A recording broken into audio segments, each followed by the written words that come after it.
келіншегімнің дейді намаз оқуына әкем қарсы, не істеуге болады? Сен келіншек кімдікі өзі, сенікі ме, әкеңдікі ме өзі? Қайсындікі өзі шешіп алсаңдаршы. Егер сенікі болса, сен шешесің. Айтасың, ол менікі дейсің, мен өзім білем дейсің.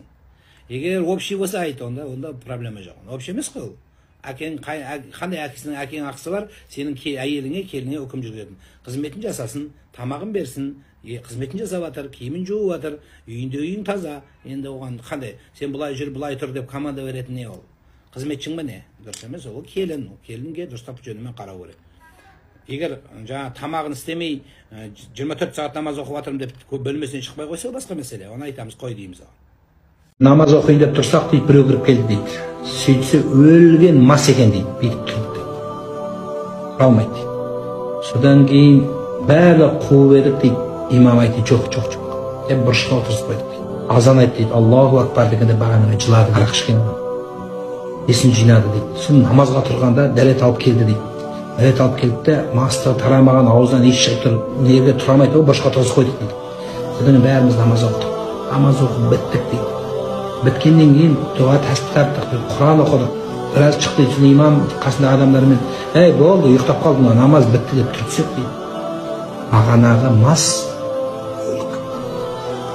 Сонда имам және имамның қасында тұрғандар бәрі жылаған екен.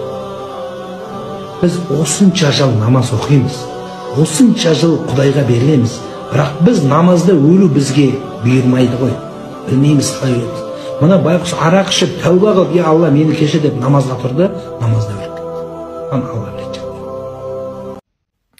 Жас босандым аға, баланы шомылдырып, майлап, сылағанда көп дұға айтамын. Нұрлан имам сияқты бол деймін. Жоқ. Нұрлан имам сияқты емес. Имам Бұхаридей болсын. Машхұр Жүсіптей бол деп айт.